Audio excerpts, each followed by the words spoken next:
அவ்வளோ ஃப்ரெண்ட்ஸ் சந்தோலம் நம்ம என்ன பார்க்க போகிறோம் அப்படின்னா அனாயன்ஸில் படித்த நவம்பர் டிசம்பர் 2024 ஸ்டூடெண்ட்ஸ் உங்களுக்கான ரிசல்ட்லாம் பப்ளிஷ் ஆகி ரீவால்யூஷன் ரிசல்ட் எப்போன்னு வெயிட் பண்ணிட்டு இருக்கீங்க. ஸோ இதுக்கு நடுவில் உங்களுக்கு ஏப்ரல் மே 2025 எக்ஸாம்க்குரிய டைம் டேபிளும் பப்ளிஷ் பண்ணிட்டாங்க.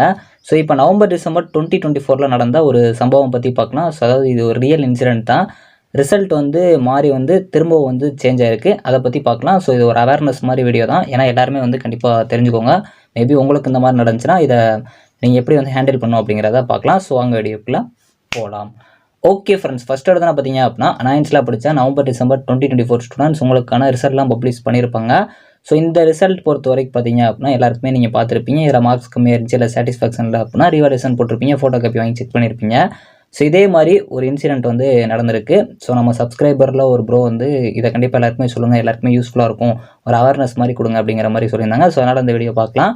ஸோ உங்களுக்கு இந்த மாதிரி நடந்துச்சு அப்படின்னா கண்டிப்பாக இது பண்ண பாருங்கள், என்ன நடந்துச்சு அப்படிங்கிறத பார்க்கலாம். So November December 2024 result publish இருக்கும், எல்லாருமே செக் பண்ணியிருப்பீங்க. அதே மாதிரி இந்த ப்ரோ ரிசல்ட் செக் பண்ணியிருக்காங்க. ஸோ பார்க்குறப்போ ஒரு ஷாக்கிங் என்னென்னா அவங்களுக்கு ஒரு சப்ஜெக்ட்டில் அரியர் விழுந்திருக்கு. ஆக்சுவலாக இந்த ப்ரோ பொறுத்த வரைக்கும் நல்லா படிக்கிற ஸ்டூடெண்ட் தான். அதே மாதிரி இதுக்கு முன்னாடி வரைக்கும் அரியர் வச்சது கிடையாது. ஸோ அரியர் விழுந்திருக்க சப்ஜெக்ட்லேயுமே நல்லா தான் பண்ணியிருக்காங்க போல். ஸோ அதனால் ஒரு கிளாரிஃபிகேஷனுக்காக ஃபோட்டோ காப்பி அப்ளை பண்ணி ரிவல்யூஷன் பண்ணலாம்னு சொல்லிட்டு பேமெண்ட் பண்ணியிருக்காங்க. ஸோ இப்போ ஃபோட்டோ காப்பி வாங்கி செக் பண்ணதில் அவங்களோட மார்க்ஸ் பார்த்தீங்க அப்படின்னா 76 அப்படின்னு சொல்லிட்டு இருக்குது. ஸோ ஆனால் ரிசல்ட் பார்க்குறப்போ அரியர் அப்படிங்கிற மாதிரி போட்டிருக்காங்க. ஸோ உடனே பார்த்தீங்க அப்படின்னா அவங்களோட எக்ஸாம் செல், காலேஜில் இருக்கிற எக்ஸாம் செல்லுக்கு சொல்லி இந்த மாதிரி மார்க்ஸ் வந்திருக்கு, பட்டு ரிசல்ட்டில் இப்படி வந்திருக்கு அப்படின்னு சொல்லியிருக்காங்க. ஸோ அவங்க காலேஜ்லேயே பேசி எக்ஸாம் சென்டருக்கே கால் பண்ணி பேசியிருக்காங்க. ஒரு 2 or 3 ஹவர்ஸ்லேயே பார்த்தீங்க அப்படின்னா ரிசல்ட் சேஞ்ச் ஆகி ஆரியன்ற இந்த சப்ஜெக்ட்டில் பார்த்தீங்க அப்படின்னா இப்போ A+ பாஸ் அப்படிங்கிற மாதிரி வந்திருக்கு. ஸோ இதை எல்லாருக்குமே ஷேர் பண்ணுங்க ப்ரோ, ஒரு அவேர்னஸாக இருக்கும் அப்படிங்கிற மாதிரி சொல்லியிருந்தாங்க. ஆக்சுவலாக இதில் என்ன ப்ராப்ளம் இருந்திருக்கும் அப்படின்னு பார்த்தீங்க அப்படின்னா நிறைய பேர் ரிசல்ட் அப்லோட் பண்ணுறப்போ ஏதாச்சும் டெக்னிக்கல் இஷ்யூனால யாராச்சும் ஒரு சில பேர் இல்லை 1-2 பேருக்கு இந்த மாதிரி நடந்திருக்கலாம்.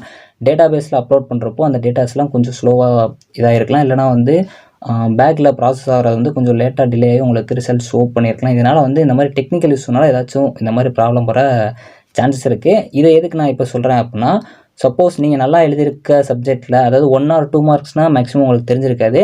இந்த மாதிரி நல்லா எழுதியிருக்க பேப்பர் உங்களுக்கு சம்டைம்ஸ் மார்க் வராமல் இருந்துருந்துச்சு அப்படின்னா ஃபோட்டோ காப்பியில் நீங்கள் வாங்கி செக் பண்ணுறப்போ உங்களுக்கு இந்த மாதிரி அதிகமாக மார்க்ஸ் ரிசல்ட்டில் இந்த மாதிரி இருந்துச்சு அப்படின்னா உடனே உங்கள் காலேஜில் ஒரு எக்ஸாம் செல் இருக்கும், அங்கே சொன்னீங்க அப்படின்னா பேசி உங்களால் மார்க்ஸ் வாங்க முடியும். ஸோ இது எப்போயுமே நடக்காது, ரேராக ஏதாச்சும் ஒரு சில டைம் டெக்னிக்கல் இஷ்யூனால் நடந்திருக்கும். ஸோ அதனால் இப்படி உங்களுக்கு நடந்துச்சுன்னா ஒரு அவேர்னஸ்க்காக இது தெரிஞ்சுக்கோங்க.